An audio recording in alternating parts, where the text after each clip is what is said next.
Dr. Amanda Wells had been working for 18 straight hours in the Liberty's medical bay. The Vorthak patients filled every bed and several emergency cots. Their alien biology was different from humans, but she was slowly learning how to treat them. The disease was unlike anything she had seen before. It attacked the Vorthak immune system in a very specific way, shutting down their body's natural defenses. Without treatment, death came within days. With treatment, she could slow the progress, but she couldn't stop it completely. Amanda took a sample of infected blood to her laboratory. Under the microscope, she could see the virus particles that were killing the Vorthak. They were small and moved quickly, designed to spread through the air and survive in different environments. But what shocked her was how the virus worked. It targeted specific genetic markers that were unique to the Vorthak species. This wasn't a natural disease that had jumped from one species to another. This was an engineered weapon, built in a laboratory by someone who understood both Vorthak biology and advanced genetic engineering. The problem was that genetic engineering at this level was very rare in the galaxy. Only a few species had the knowledge and equipment to create such precise biological weapons. Humans were one of those species. Amanda ran the data through the medical computer's analysis programs. The results made her feel sick. The genetic targeting system used in the virus was based on research that had been done on Earth in human laboratories. She called Captain Jake Morrison to the medical bay immediately. "Captain, you need to see this," Amanda said when Jake arrived. She showed him the analysis on her computer screen. This virus was built using human genetic research, specifically research from the Biological Defense Institute on Mars. Jake stared at the data. The Biological Defense Institute was one of the most secure facilities in human space. Their research was classified at the highest levels, and access was strictly controlled. "How is that possible?" Jake asked. "That research is supposed to be locked down tighter than a bank vault." "Someone with very high clearance would have had to steal it," Amanda replied. "Or someone on the inside sold it." Jake felt anger building in his chest. The idea that humans were helping to create weapons that killed entire species was disgusting. It went against everything the Terran Federation claimed to stand for. "Can you create a cure?" Jake asked. Amanda nodded slowly. "I think so. The virus is sophisticated, but it has weaknesses. If I can boost the Vorthak immune system in the right way, their bodies should be able to fight it off.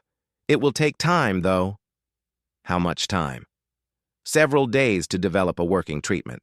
Maybe a week to create enough for all the infected ships in the system." Jake looked around the medical bay at the dying Vorthak. War Commander Thekvar was in the bed closest to them, breathing slowly through an oxygen mask. His condition had improved since coming aboard the Liberty, but he was still very weak. "Do whatever you need to do," Jake said. "We'll figure out who's responsible for this later." As Jake left the medical bay, Communications Officer Peter Hayes contacted him over the ship's internal system. "Captain, you need to come to the bridge. I've intercepted some very interesting transmissions." Jake found Peter at his station, wearing headphones and looking concerned. Several data pads were scattered around his work area, covered with notes and translation attempts. "What have you found?" Jake asked. "Encrypted communications between the rebel Vorthak fleet and someone outside the system," Peter said.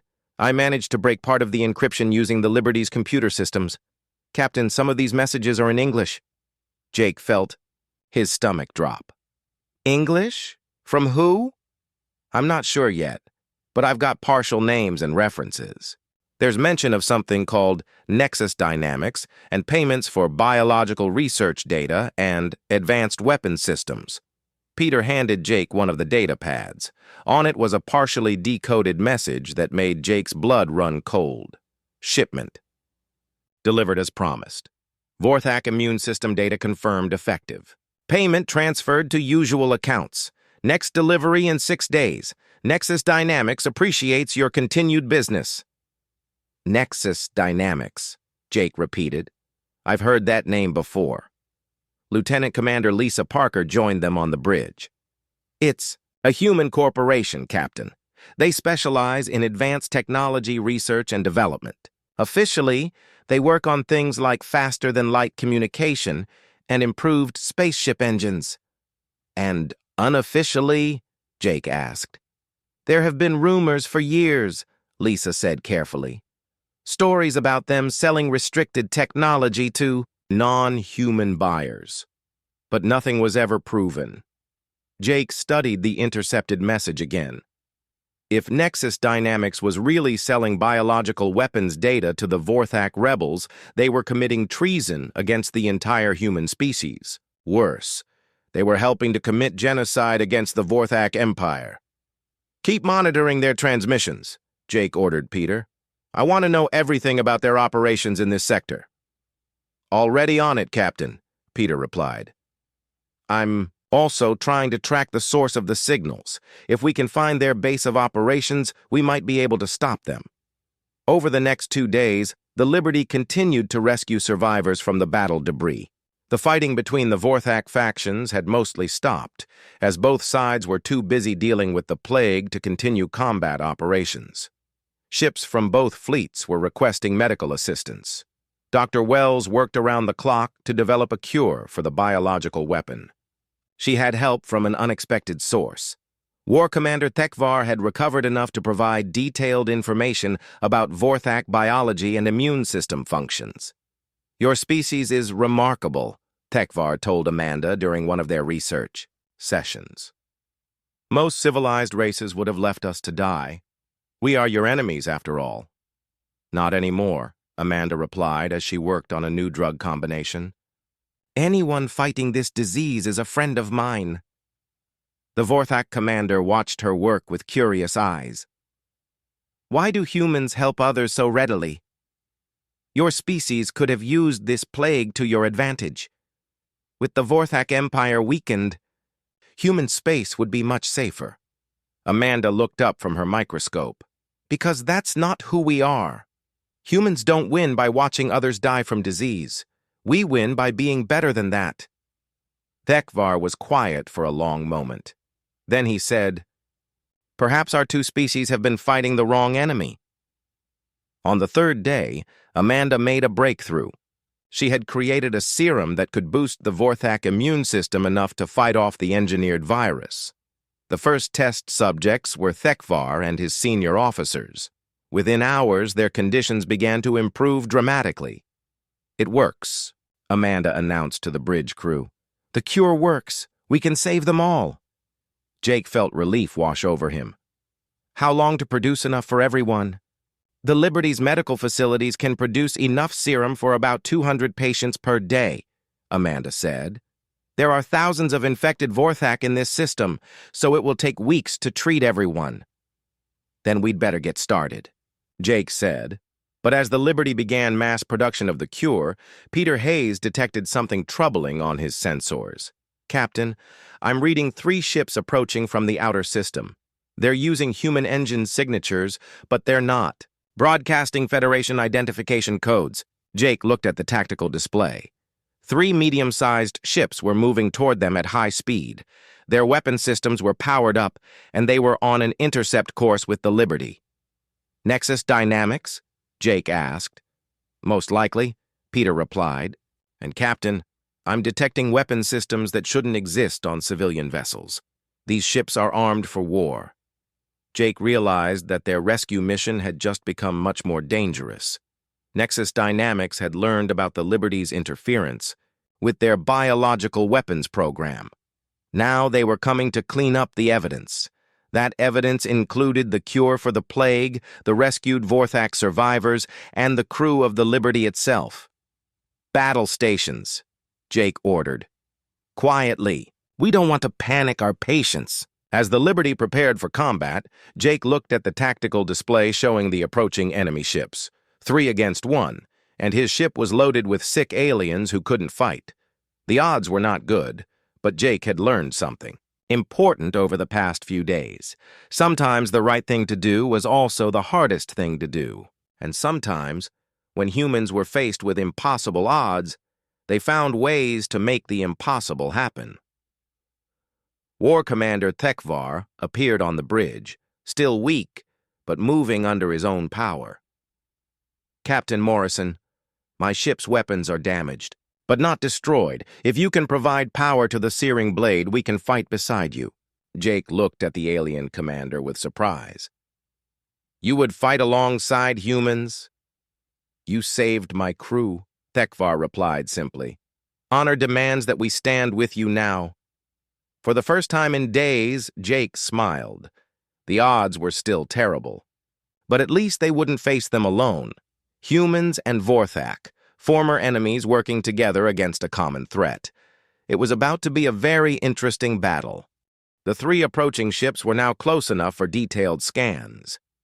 Captain Jake Morrison studied their configurations on the tactical display, while Chief Engineer Danny Rodriguez worked to restore power to the Searing Blade's weapon systems. "I'm reading modified cargo haulers," Weapons Officer Kate Sullivan reported. "But they've been heavily armed. Military-grade pulse cannons, missile launchers, and enhanced shields. Someone spent a lot of money on these conversions." "Any identification?" Jake asked. Communications Officer Peter Hayes shook his head. "They're broadcasting civilian merchant codes, but the ships don't match any registered vessels in the Federation database. These are ghost ships, Captain." Lieutenant Commander Lisa Parker monitored the power transfer to the Vorthak cruiser. "Danny's managed to get the Searing Blade's main guns back online. Thekvar says his crew can handle basic weapons targeting, but their ship is still badly damaged." Jake nodded. Even with Vorthak help, they were still outnumbered and outgunned.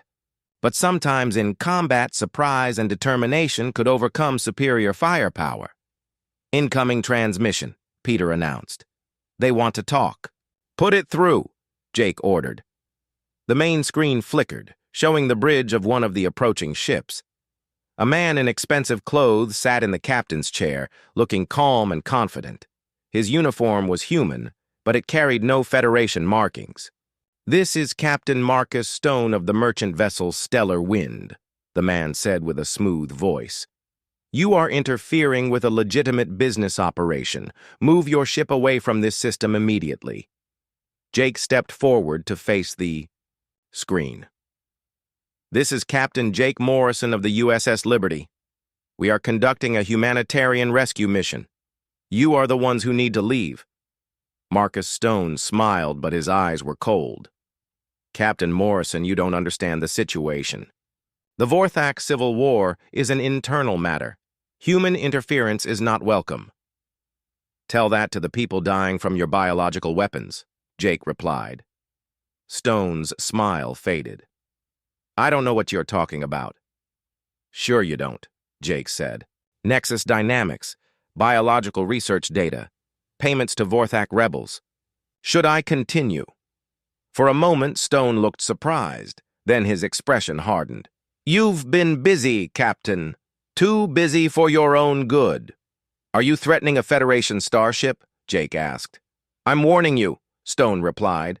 "Leave now, and we'll pretend this conversation never happened. Stay, and we'll treat you as a hostile force." Jake looked around his bridge at his crew. They were all watching him, waiting for his decision. In the medical bay below, Dr. Amanda Wells was still working to save Vorthak lives. On the Searing Blade, War Commander Thekvar was preparing his damaged ship for battle. "Counteroffer," Jake said to Stone. "Surrender now, and we'll pretend you're just a misguided businessman instead of a war criminal." Stone's face turned red with anger. "You have no idea what you're dealing with, Morrison. Nexus Dynamics has contracts with the highest levels of the Federation government. You're the one committing treason by interfering with our operations." "What operations?" Jake demanded. "Selling biological weapons? Helping aliens kill each other? That's not business, Stone. That's mass murder." Stone leaned forward in his chair. "The Vorthak Empire has been humanity's enemy for decades. They've attacked our colonies, destroyed our ships, killed our people. If they want to destroy themselves with civil war, that's fine with me. And if we can make a profit helping them, do it faster, even better." Jake felt disgust rise in his throat. "You're talking about genocide." "I'm talking about business," Stone replied coldly. "The Vorthak are a dying species. We're just making sure they die quickly and quietly, without threatening human space anymore." "And what about the cure?" Jake asked. "Dr. Wells has developed a treatment for your biological weapon. Are you going to stop us from saving lives?" Stone's expression became dangerous. "There is no cure, Captain, and there won't be one. You have 10 minutes to transfer all your research data to us and withdraw from this system. If you refuse, we'll take the data by force." The transmission ended, leaving the Liberty's bridge in tense silence. "Captain," Lisa said quietly, "Stone's right about one thing. Nexus Dynamics does have connections in the Federation government. If we fight them, we might be branded as criminals ourselves." Jake turned to face his crew.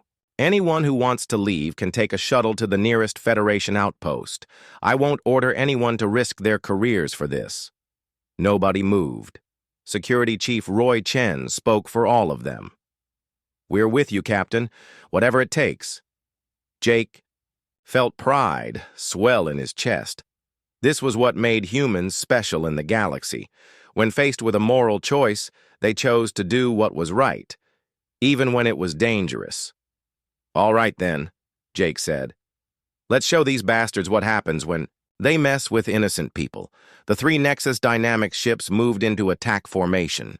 The Stellar Wind took the center position, while its 2 escort vessels flanked the Liberty from different angles. Their strategy was simple: surround the Federation ship and destroy it quickly. But Jake had a few surprises of his own. "Danny, what's the status on the Searing Blade?" he asked. "Power restored to 60%, the chief engineer replied. "Weapon systems are online, but their targeting computers are still damaged." "That's all right," Jake said. "Thekvar's crew know how to fight without computers." Jake opened a communication channel to the Vorthak ship. "War Commander, are you ready?" Thekvar's deep voice came through the speakers. "My ship is damaged but not defeated, Captain Morrison. My crew remembers how to make war." "Good. Here's what we're going to do." Jake's plan was risky, but it played to the strengths of both ships. The Liberty would use its speed and maneuverability to draw the enemy into close combat. The Searing Blade would use its heavy weapons to deliver devastating attacks when the opportunity came. The battle began when the Stellar Wind opened fire with its forward missile launchers. Jake ordered evasive maneuvers, and the Liberty danced between the incoming weapons. Some missiles exploded close enough to shake the ship, but the shields held. Kate Sullivan returned fire with the Liberty's pulse cannons, targeting the Stellar Wind's weapon systems. Her shots were precise, knocking out 2 of the enemy's missile launchers before they could reload. But the other 2 Nexus ships were moving to flank them. Their weapons were charging for a coordinated attack that would overwhelm the Liberties. "Shields! Now!" Jake ordered. The Searing Blade, which had been drifting quietly among the debris, suddenly powered up its massive plasma cannons.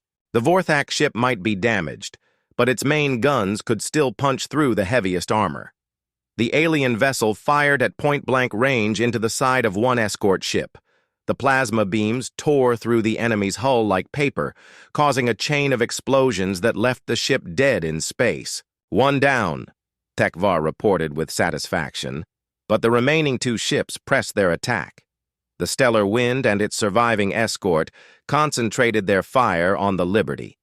Energy beams and missiles struck the Federation ship's shields, causing power fluctuations throughout the vessel. "Shields down to 40%, Danny reported from engineering. "We can't take much more of this." Jake realized they needed to end this fight quickly. The Liberty was faster than the enemy ships, but it couldn't outrun their weapons forever. "Roy, prepare a boarding party," Jake ordered. "We're going to take the fight to them." Security Chief Roy Chen looked surprised. "Captain, boarding an enemy ship during combat is extremely dangerous. So is getting blown up out here," Jake replied. "Kate, target the Stellar Wind's engines. I want them disabled, not destroyed." Kate's fingers flew over her weapons controls. The Liberty's pulse cannons fired with surgical precision, striking the enemy ship's engine nacelles. Explosions rippled. along the stellar wind's hull, and the ship began to lose speed. "Their engines are offline," Kate reported. "They're dead in space." "Perfect," Jake said. "Take us alongside for docking." The Liberty moved in close to the disabled enemy ship. Yama's remaining Nexus escort tried to interfere, but the searing blade kept it busy with heavy plasma fire. Thekvar's crew might be sick, but they still knew how to fight. Roy Chen led a team of 6 security officers through the docking tube to the stellar wind. They encountered resistance immediately. Marcus Stone had armed his crew with military weapons, and they fought like professional soldiers rather than merchant spacers. The battle inside the enemy ship was fierce, but brief. Roy's team had better training and Federation combat armor. They fought their way to the bridge, stunning enemy crew members with non-lethal weapons when possible. They found Marcus Stone trying to destroy the ship's computer systems. He had a plasma torch in his hands and was burning through data storage units. "Stop right there," Roy ordered, pointing his weapon at Stone. Stone turned around with a nasty smile. "Too late, Security Chief. All the evidence is gone. You'll never prove Nexus Dynamics was involved in this operation." Roy looked at the damaged computers and felt frustration. Without the ship's data records, they might not be able to expose the conspiracy. But Stone had made one mistake. He was so focused on destroying evidence that he forgot about the ship's cargo hold. Roy left 2 officers to guard Stone and took the rest of his team to search the ship. What they found in the cargo bay made his blood run cold. Crates of advanced human weapons were stacked along the walls. Military-grade pulse rifles, Plasma K. The Nexus Dynamics fleet arrived exactly when Communications Officer Peter Hayes had predicted. 6 ships dropped out of hyperspace at the edge of the Zephyrian system, their weapons already charged and ready for battle. Captain Jake Morrison studied them on the tactical display. Unlike Marcus Stone's converted cargo haulers, these were purpose-built warships, sleek, deadly, and equipped with military hardware that shouldn't exist outside of Federation arsenals. "Those are modified Federation destroyers," Weapons Officer Kate Sullivan observed. "Same basic design as the Liberty, but they've been heavily upgraded. Better shields, more weapons, improved engines." "How is that possible?" Lieutenant Commander Lisa Parker asked. "Federation ship designs are classified." "The same way they got biological weapons data," Jake replied grimly. "Someone with high-level access is selling our secrets." War Commander Thekvar's voice came over the communication system from the searing blade. "Captain Morrison, my sensors detect advanced human weapons on those ships, weapons that are superior to what my people have faced before." Jake opened a channel to the assembled Vorthak fleet. 15 ships had answered their call for help, ranging from massive battlecruisers to smaller escort vessels. Most were damaged from the Civil War, but their crews were determined to fight. All ships. "This is Captain Morrison. The enemy has superior firepower, but we have advantages they don't expect. They think they're hunting a single Federation ship and some damaged aliens. They don't know we're working together." The lead Nexus ship, a heavily modified destroyer called the Reaper, opened communications. "This is Admiral Harrison Clark of the Nexus Defense Fleet," came a cold, professional voice. "Captain Morrison, you are ordered to surrender immediately. Transfer all biological research data and Vorthak prisoners to our custody." Jake stepped forward to face the communication screen. The man calling himself Admiral Clark wore a uniform that mixed Federation and corporate elements. His face was scarred, and his eyes held no warmth. "This is Captain Morrison. I don't recognize your authority, Admiral. The Nexus Dynamics fleet is operating illegally in Federation space." Clark smiled without humor. "Federation space? Captain, you're in the middle of a war zone between alien factions. No Federation laws apply here. We're simply conducting business with our clients." "Your clients are committing genocide with weapons you provided," Jake replied. "The Vorthak chose to use our products in their civil war," Clark said calmly. "How they use them is not our responsibility. We're simply arms dealers, nothing more. Jake felt anger building in his chest. You created a biological weapon specifically designed to kill an entire species. That's not arms dealing. That's mass murder. Clark's smile widened. Prove it. Oh, wait, you can't. All the evidence was destroyed when Captain Stone's ship had its unfortunate accident. Jake realized that Clark had been monitoring their communications. He knew about the battle with the stellar wind and probably knew about the captured evidence as well. It doesn't matter, Jake said. We have survivors who can testify about what happened. Survivors who are our enemies, Clark replied. Who would believe the word of aliens over human citizens? Besides, there won't be any survivors when we're finished here. The communication ended, and the Nexus fleet began moving into attack formation.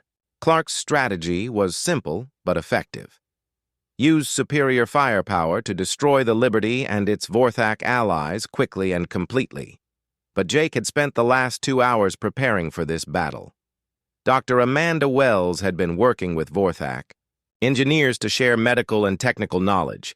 Chief Engineer Danny Rodriguez had been integrating salvage Vorthak technology with the Liberty's systems. Danny, what's the status on our modifications? Jake asked. Amazing, Captain, Danny replied with excitement. The Vorthak plasma cannon technology is incredible. I've managed to integrate one of their smaller weapons with our power systems. It's not as powerful as their main guns, but it packs a lot more punch than our regular pulse cannons. And the shield modifications. Even better, Vorthak deflector. Technology works on different principles than ours. I've created a hybrid system that should be much stronger against energy weapons. War Commander Thekvar contacted them from the Searing Blade. Captain Morrison, my engineers have been studying your ship's tactical systems. Your computer targeting is far superior to ours. If we could share targeting data, our weapons would be much more accurate. Jake smiled. Human and Vorthak technology, working together for the first time in history. It was exactly the kind of cooperation that could change the galaxy. Link our systems, Jake ordered. Let's show them what we can do together. The battle began when the Nexus fleet opened fire with long-range missiles. Dozens of warheads streaked across space toward the defending ships, but instead of scattering, the human and Vorthak vessels moved into a coordinated defensive formation. The Liberty's advanced point defense systems targeted incoming missiles, while Vorthak ships used their plasma cannons to create a screen of protective fire. The combination was devastatingly effective. Most of the missiles were destroyed before they could reach their targets. Admiral Clark's voice came over the communication system, sounding surprised. Interesting. You've been busy, Morrison. We learn fast, Jake replied. The Nexus ships moved closer, bringing their energy weapons into range. But as they approached, they discovered that their intelligence about the defending fleet was completely wrong.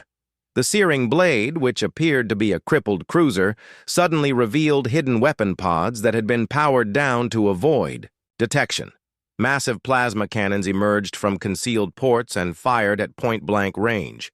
2 Nexus destroyers were caught completely off guard. The first took direct hits to its engine section and exploded in a ball of fire. The second managed to raise shields, but the plasma beams overloaded its power systems and left it drifting helplessly. 4 ships left, Kate Sullivan reported, from the weapons station, but Admiral Clark was adapting quickly to the new situation. The remaining Nexus ships spread out and began using hit-and-run tactics, striking fast and then retreating before the Vorthak heavy weapons could lock onto them. They're using our own tactics against us, Lisa observed. Jake nodded. Clark was obviously an experienced military commander. He had probably served in the Federation fleet before joining Nexus Dynamics. That meant he knew human tactical doctrine as well as Jake did. Time to improvise, Jake said. Danny, what's the status on that hybrid plasma cannon? Ready to fire, Captain. But I can only give you 1 shot before the power system overloads. 1 shot is all I need. Target the Reaper. The Liberty accelerated toward Admiral Clark's flagship, its engines running at maximum power. The other Nexus ships tried to intercept, but Vorthak vessels moved to block them, trading fire in a series of running gun battles. Clark's ship fired everything it had at the approaching Federation destroyer. Energy beams and missiles filled the space between the two vessels. The Liberty's hybrid shields flared and sparked as they absorbed the punishment, but they held. At the last possible moment, Jake ordered the helm to roll the ship 90 degrees. The Liberty's modified plasma cannon, mounted on the ship's underside, fired directly into the Reaper's bridge section. The hybrid weapon, combining human precision with Vorthak power, punched through the enemy ship's shields like they weren't there. The plasma beam tore through multiple decks before striking the ship's main reactor. Admiral Clark had just enough time to look surprised before his ship exploded. The remaining Nexus vessels, seeing their flagship destroyed, attempted to retreat. But the Vorthak fleet was ready for them. Ships that had been enemies just days before now worked together with deadly efficiency. The battle ended with 2 more Nexus ships destroyed and 1 captured. The threat to the Zephyrian system was over, but Jake knew this was just the beginning. Peter. Hayes intercepted the final transmissions from the defeated Nexus fleet. Before dying, Admiral Clark had sent a message to his corporate superiors. Liberty mission compromised. Morrison has Vorthak alliance. Recommend immediate termination. Protocols. Termination protocols? Jake asked. Peter's face was pale as he decoded more of the message. Captain, I think Nexus Dynamics has been planning for this possibility. There are references to a final solution and something called the Cleanser Protocol. War Commander. Thekvar's voice came over the communication system, filled with urgency. Captain Morrison, my long-range sensors are detecting a massive energy signature moving toward this system, something very large and very dangerous. Jake felt his blood turn cold. Nexus Dynamics had been planning this conspiracy for years. They wouldn't let one lost battle stop them from achieving their goals. What kind of energy signature? Jake asked. Unknown configuration, Thekvar replied. But Captain, the power output is enormous. Whatever it is, it could destroy everything in this system. Jake realized that winning the battle had only made their situation worse. Nexus Dynamics was done playing games. Now they were going to try to eliminate all the evidence, including every living witness to their crimes. The Liberty and its new Vorthak allies had stopped one threat, but a much larger danger was heading their way. And this time, Commander Jake Morrison stood on the bridge of the UES Harbinger, watching the vast darkness of space through the main view screen. The coffee in his mug had gone cold hours ago, but he kept holding it anyway. 3 days had passed since they first picked up the strange signals from the outer rim. The communications team had worked around the clock to decode them, and what they found changed everything. The signals were not random. They were not natural cosmic noise. They were messages. Messages from someone who was not human. Lieutenant Carol Davis turned from her station at the communications console. Her face showed a mix of excitement and fear that Morrison had seen on every crew member since the discovery. Sir, we're getting another transmission. It's stronger this time, much stronger. Morrison set down his mug and walked over to her station. The screen showed wave patterns that pulsed with an almost musical rhythm. Can you clean it up? Already working on it, sir. Davis typed quickly on her keyboard. The static cleared, and suddenly the bridge filled with sounds unlike anything they had ever heard. It was like listening to wind chimes mixed with wail. Songs. But there was something clearly intelligent about the patterns. My God, whispered Navigation Officer Steve Parker from his station. That's actually them, isn't it? Real aliens. Morrison nodded slowly. After decades of searching the stars and finding nothing but empty planets and dead rocks, humanity had finally made contact with another thinking species. The moment felt bigger than anything in human history. The transmission changed. The musical. Sounds became more structured, more like speech. Then, impossibly, words began to form. Not human words, but something that their translation computers could work with. Greetings, space travelers. We are Zephyrian Council, seek peaceful contact with new species. Morrison felt his heart racing. This was it. This was first contact. Everything they did in the next few minutes would shape the future of humanity's relationship with these beings. He picked up the communications microphone. His voice came out steady despite the importance of the moment. This is Commander Jake Morrison of the United Earthship Harbinger. We receive your message and welcome peaceful contact with the Zephyrian Council. The response came faster than expected. The alien voice, now clearer through their computers, carried what sounded like relief. We are pleased. We have watched your ships for many cycles. Your species shows great promise. We request meeting to exchange knowledge and establish friendship. Morrison looked around the bridge. Every member of his crew was watching him, waiting for his decision. This was beyond his authority level, but the nearest Earth command post was 3 weeks away at light speed. He would have to make the call himself. We accept your request for a meeting. Where would you like this to take place? We will come to you. Our ship approaches your location. We bring gifts of knowledge and friendship. We have much to learn from each other. The communications officer, Davis, checked her long-range sensors. Commander, I'm picking up something big coming our way. Really big. Distance about 2 million kilometers and closing. Morrison ordered the ship to battle stations, but kept his weapons powered down. If these aliens wanted to destroy them, they probably could have done it already from a distance. Better to appear ready but not hostile. 20 minutes later, the alien ship came into visual range. Morrison stared at the screen in wonder. The vessel looked like it was made of crystal or glass, with flowing curves that seemed to shift and change as he watched. It was beautiful in a way that human ships, with their practical angles and metal surfaces, could never be. Size estimate? Morrison asked. About 3 times our length, sir. But it's hard to tell exactly. The shape keeps changing slightly. The alien voice came through the speakers again. We request permission to scan your vessel. This is our standard procedure for first contact. Our scans will not harm your ship or crew. We use this information to better understand new species and their technology. Morrison thought about it. It seemed reasonable enough. Every human ship that made first contact would probably want to scan alien vessels, too. Permission granted. You may scan our ship. We thank you. Beginning scan now.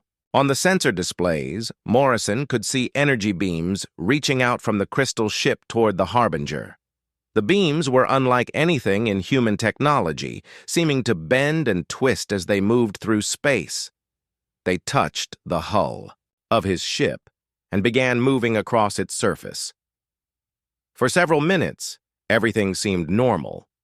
The alien ship conducted its scan while Morrison's crew monitored their systems for any signs of trouble. All readings remained normal. Then something changed. The alien transmissions, which had been calm and friendly, suddenly became rapid and urgent. The musical quality disappeared, replaced by what sounded like harsh, worried chatter. Davis, are you getting this? Yes, sir, but the translation software is having trouble. They're talking too fast and using words it doesn't recognize. Wait, I'm getting something now. They're saying, impossible, cannot be, laws broken. How is this? Morrison felt a cold worry in his stomach. Are our systems showing any problems? Chief Engineer Tony Martinez checked his displays. No, sir, everything looks normal. All systems green across the board. The alien voice returned, but now it sounded different. Uncertain, maybe even frightened. Human vessel Harbinger, we have completed our initial scan. We need to speak with your leader immediately. There are things we must discuss. Morrison frowned. The friendly tone from before was gone, replaced by something that sounded almost like panic. I am the commander of this vessel. What do you need to discuss? not over open transmission. We request face-to-face meeting. This is matter of great importance, great concern. Concern about what? There was a long pause before the alien replied. Your ship, Commander Morrison. There is something very unusual about your ship. Something that should not be possible. We must speak in person to explain. Morrison looked around his bridge again. Everything appeared completely normal. The Harbinger was a standard Earth military vessel. Nothing special about it except for good maintenance and a skilled crew. What could the aliens have found that was so unusual? Very well. We can arrange a meeting. Do you want to come aboard our ship, or would you prefer we visit yours? We will come to you. But we bring only small delegation, 3 of our people. We need to see inside your vessel with our own eyes. Understood. We'll prepare a reception in our main conference room.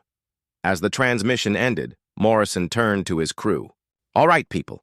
This is the biggest moment in human history. Let's make sure we get it right. Martinez, I want you to give our guests a full tour of the ship if they ask for it. Show them we have nothing to hide.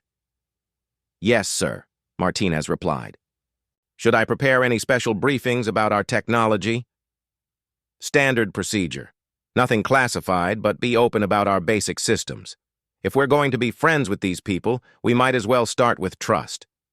Morrison had no idea that in the next few hours, that simple decision to be open and trusting would terrify the most advanced species in the galaxy.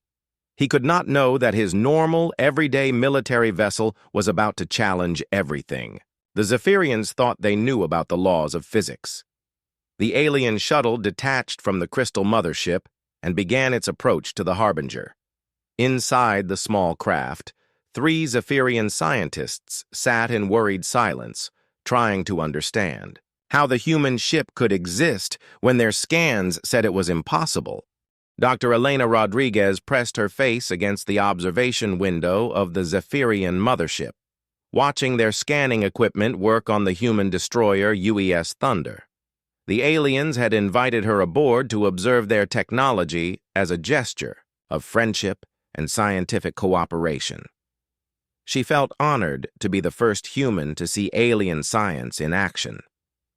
The Zephyrian scanning chamber was unlike anything she had ever imagined.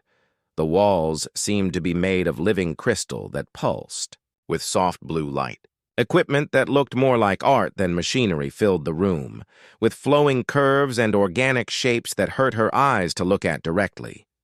Her host, a tall insect-like being called Researcher Quindal, operated the scanning controls with 4 delicate arms. His movements were precise and graceful, like a pianist playing a complex piece of music. The translator device clipped to his chest turned his clicking and buzzing sounds into words she could understand. Your Thundership is much smaller than your Harbinger, Quindal said as he worked. This will make scanning easier. We should have complete results within 1 of your hours. Elena nodded and made notes on her tablet. The Thunder was indeed smaller, a fast attack vessel with a crew of only 300. Captain Blake had chosen it for the demonstration because it was less complex than the larger ships in their fleet. The main scanning display showed the Thunder as a wireframe outline with different colors representing different materials and energy sources. Elena could see the ship's basic structure clearly: the hull, the engines, the weapon systems, the crew quarters. Everything looked normal and familiar. Your scanning technology is incredible, she said. The resolution is amazing. I can see individual rooms inside the ship. Quindal's head tilted in what she had learned was the Zephyrian equivalent of a smile. We are proud of our scanning arrays. They can map the quantum structure of matter across vast distances. No substance in the galaxy can hide from our sensors. As he spoke, one of the displays began flashing red warning lights. Quindal's 4 arms moved quickly across the controls, his calm demeanor changing to concern. Other Zephyrians in the chamber began clustering around the display, their voices rising in excited chatter. Is something wrong? Elena asked. I am not certain, Quindal replied, but his voice sounded worried. The quantum resonance scanner is showing unusual readings. Perhaps there is interference from your ship's engines. He tried different settings and frequencies. The red warning lights continued flashing. Other scanning systems began showing similar problems. Elena watched the wireframe image of the Thunder flicker and distort on the main display.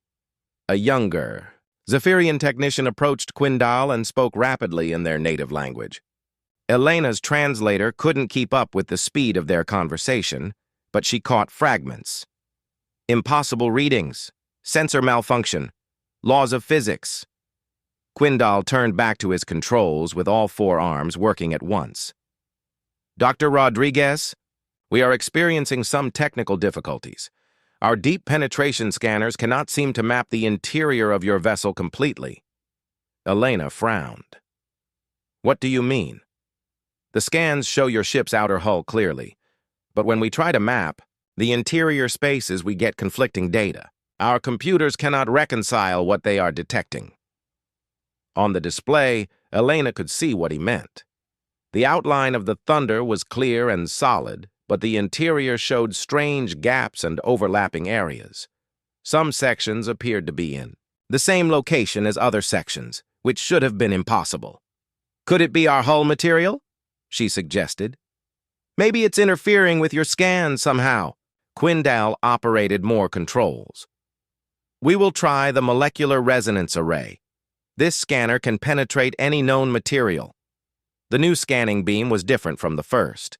Instead of the gentle blue glow, this one pulsed with harsh white light that made Elena's eyes water. The beam reached out from the mothership toward the Thunder, and for a moment everything seemed to work normally. Then the scanning equipment began making sounds Elena had never heard before. Not the usual humming and beeping of working machinery, but groaning and shrieking sounds like metal being twisted apart. Warning lights flashed all over the control room. Quindal's movements became frantic as he tried to shut down the scanning array. The resonance feedback is overloading our systems, he said, his translated voice tight with stress. Something in your ship is reflecting our scan back at us. The groaning sounds grew louder. Other Zephyrians were running to emergency stations around the room. Elena stepped back from the observation window as sparks began flying from some of the control panels. Should I contact our ship? She asked. Maybe they can shut down whatever is causing the interference. No, Quindal said quickly. The problem is not with your ship. The problem is with our understanding of your ship. With a sound like breaking glass, the molecular resonance array shut down completely. Emergency lighting cast eerie shadows around the chamber as the Zephyrians worked to assess the damage. Elena could smell something burning. Quindal approached her, his movements now careful and deliberate. Dr. Rodriguez, I must ask you some questions about your vessel's construction. Of course. What do you need to know? The Thunder is a military ship, yes? Yes, a destroyer class. How many crew members does it carry? Elena checked her notes. 300 plus equipment and supplies for extended missions. Quindal was quiet for a long moment. Our scans indicate that your ship is approximately 100 meters in length and 30 meters in width. Is this correct? That sounds about right. Then how do you fit 300 people, plus equipment and supplies, plus weapon systems, plus engines, plus all other necessary systems, into such a small space? Elena looked at him strangely. The same way any ship fits its crew and equipment, efficient design and multiple deck levels. But our scans show only 6 deck levels in your vessel, 6 levels in a space 30 meters wide. Each level would have to hold 50 crew members plus their quarters, workstations, equipment storage, and common areas. That's correct, Elena said, not understanding why this was confusing. Ship designers are very good at using space efficiently. Quindal's translated voice became very quiet. Dr. Rodriguez, our calculations show that this should be impossible. The interior volume that our scans detect is far too small to contain everything you describe. Elena felt a growing sense of confusion. I don't understand. The Thunder is A standard destroyer. There's nothing unusual about its design. Perhaps there is something we do not understand about human construction techniques, Quindal said. Would it be possible for us to visit your ship directly? To see the interior with our own eyes? I'm sure that could be arranged. Captain Blake is very cooperative. As they spoke, other Zephyrians were working to repair the damaged scanning equipment.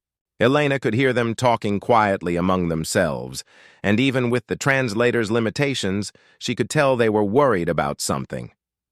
A senior technician approached Quindal and delivered a long report in their clicking language. Elena caught a few translated phrases: spatial distortion, dimensional anomaly, beyond our science. Quindal listened carefully, then turned back to Elena. My colleague has completed a preliminary analysis of the scan data we did manage to collect. He says that your ship appears to contain more interior space than its exterior dimensions should allow. That doesn't make sense, Elena said. No, Quindal agreed. It does not make sense. That is exactly the problem. Elena looked out the observation window at the Thunder floating peacefully in space. It looked completely normal to her, just a standard military vessel, the same as hundreds of others in the Earth fleet. She could not understand why the aliens were so concerned about it. Maybe your scanning equipment isn't calibrated correctly for human ships, she suggested. Our hull materials and construction methods might be different from what you're used to. Quindal's head tilted again, but this time it seemed more like confusion than a smile. Dr. Rodriguez, our scanning technology has successfully analyzed vessels from 47 different species across the galaxy. We have scanned ships made of metal, crystal, organic compounds, and even pure energy. We have never encountered anything like your Thunder. The lights in the chamber flickered as the Zephyrians continued working on their damaged equipment. Elena realized that whatever they had discovered about human ships had seriously disturbed these advanced aliens. She made a decision. Researcher. Quindal, would you like me to arrange a tour of the Thunder? You can see for yourself that everything is perfectly normal. Quindal looked at her for a long moment. Yes, he said finally. I think that would be very educational for all of us.